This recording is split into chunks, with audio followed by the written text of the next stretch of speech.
Claude Opus 5 landed yesterday at $5 in 25 out. Same price as the model it replaces, half of what Fable costs. So I went through every hands-on test I could find, and two reviewers ran the numbers and came to opposite conclusions. One says it's cheaper, one says it cost him more. They're both right. And once you see why, you'll know exactly which jobs to hand it. Anthropic's numbers I'll call Anthropic's numbers. The hands-on cost figures come from other builders who paid for those runs, and I'll say so every time. Hey, I'm Johnny Nel. I spent years building businesses the old hard way, managing teams, scaling operations, and doing everything manually. Today, everything I build, from automations and no-code infrastructures to fully AI SaaS products, has AI helping in one way or another. Firstly, let me quickly show you this. In South Africa, we call this a braai. I build with AI tools that, in my opinion, anyone can learn to use. My mission is simple: to help creators, entrepreneurs, and business owners get clarity with AI. Let's build smarter together and enjoy this video. Start with the thing almost nobody leads with. The price didn't move. $5 per million in, 25 out. Identical to Opus 4.8, the model it replaces. Fable sits at 10 and 50. So you're looking at half the sticker price of the flagship. Now, what you get for it? On Anthropic's own coding benchmark, Opus 5 more than doubles Opus 4.8's performance at a lower cost per task. That second half is the interesting bit. On Curse's benchmark, it lands within 0.5% of Fable's peak score at half the cost per task. ComputerUse is the one that surprised me. It beats Fable's best result on the OS World benchmark at just over a third of the cost. There's also 96% on SWE Bench verified, a 1 million token context window as standard, and this is the part that changes who it's for. It's included on Claude Pro, where Fable costs extra. The receipts aren't only Anthropic's. Curse's co-founder put it as near Fable intelligence at Opus speed and cost. Vercel's CTO called it the biggest leap in the Opus family since 4.5. And the honest other side, in the same breath, Fable still edges it on the harder SWE Bench Pro split, 80 against 79.2. And on legal and health work, Fable is reportedly still the stronger model. So this isn't a clean sweep. So what actually changed? Anthropic's claim is that it's much stronger at verifying its work and iterating until it succeeds. That sounds like marketing. The hands-on testing is where it stops sounding like marketing to me. One builder ran 18 paired tasks through Claude Code. Same prompts model as the only variable.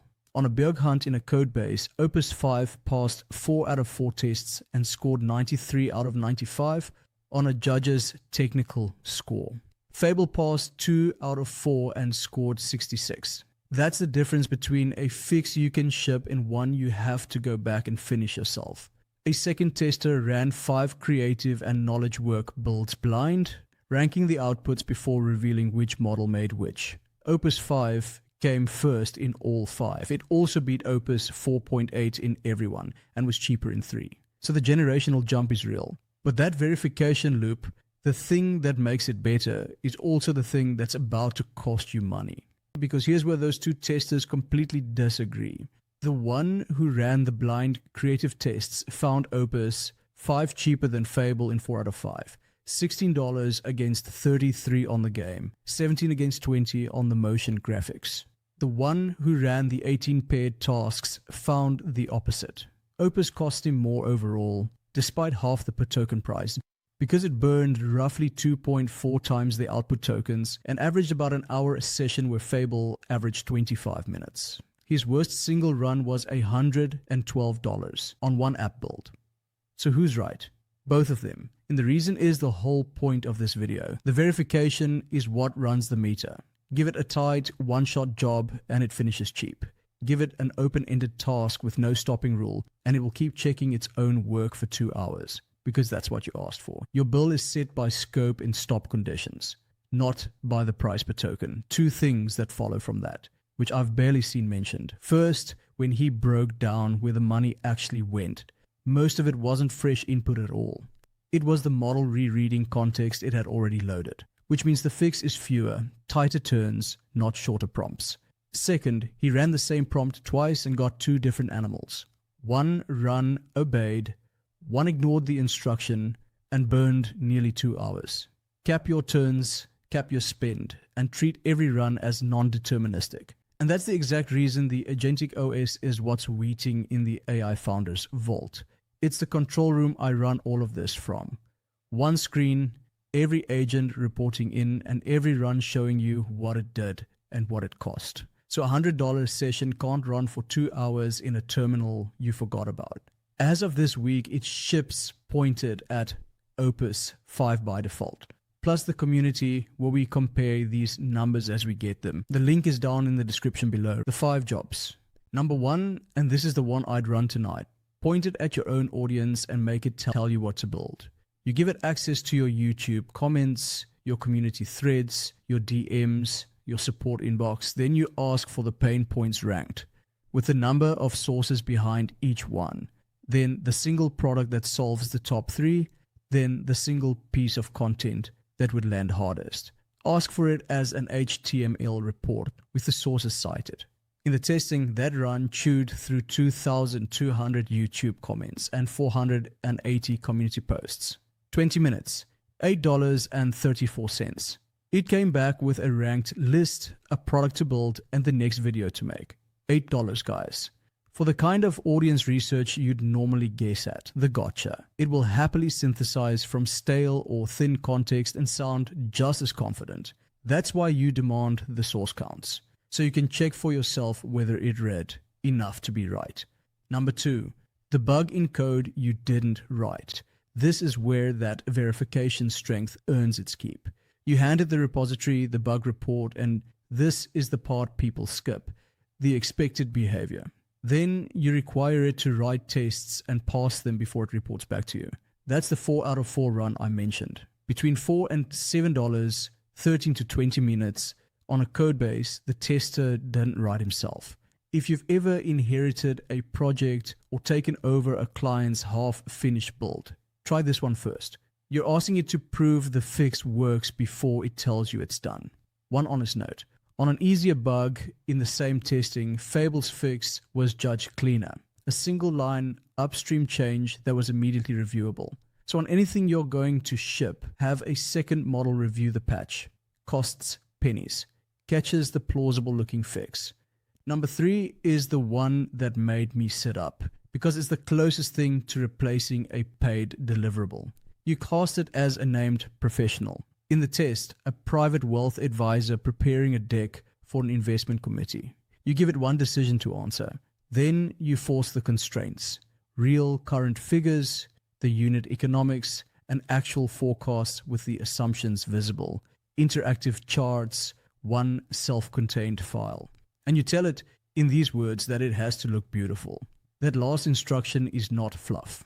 The tester said that exact prompt produced the best deck design he'd seen out of any model. Working interactive charts, hover states, a probability weighted valuation, cited sources, $27, 1 pass. He also said plainly that he couldn't verify whether any of it was true. So treat it as a drafting tool. You get 80% of a deck in 20 minutes. Then you check every number going in front of a client. If you won't check it, don't send it. Number 4, a landing page or a one-pager built out of your own material. The trick is pointing it at your real stuff first. Brand guidelines, logo, internal docs, even your meeting recordings. And then asking for one self-contained page. In the testing that ran about $36 and roughly an hour on a page, grounded in real documents. And the thing the tester kept coming back to wasn't the design. It was that the content was completely accurate, pulled from his own meeting recordings and internal docs. It knew the offer because it had read the offer. The gotcha is the mirror image of that. The copy came out wordy and his word generic, so expect to rewrite the words and keep the structure. It gets the facts right and the taste wrong, and facts are the harder half. Number 5, and all 3 testers landed on this independently, which is why it's here. Stop taking anyone's word for which model is best, including mine. Take the 3 to 5 jobs you actually delegate every week. Freeze the prompts.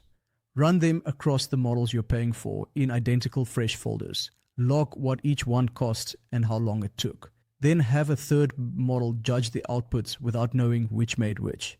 Do that once and you stop guessing from other people's charts. You'll also find something uncomfortable. For a lot of your work, the frontier model is overkill. One tester said exactly that about his own LinkedIn content. A much cheaper model would have written it just as well. 2 gotchas that will otherwise fool you. The models sign their own work. They name themselves inside the output, which ruins a blind test, so strip that before you judge. And run every prompt twice because the same prompt genuinely produces different behavior. So bringing it home, Opus 5 costs what the old Opus cost and does substantially more with it. It gets near the flagship at half the flagship's cost per task, and on ComputerUse, it beats it at a third.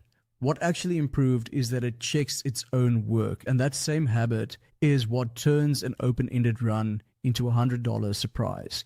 So you bound the job, you cap the spend, and you hand it the 5 things we just went through. For the challenge I set myself this year, this is the shift I watch for. The week a job gets cheap enough to hand over. Next one is the test nobody has run yet. Anthropic's own chart suggests the lowest effort setting already beats rival models on automation work, and that the highest setting might actually make agentic coding worse. That's strange enough that I'm going to go and find out on my own machine. One for the comments. Which of these 5 are you running first, and what are you setting your spin cap to? Drop it below. If you feel called to it, subscribe and follow the build. And the Agentic OS is waiting for you inside the vault, linked below. See you in the next one.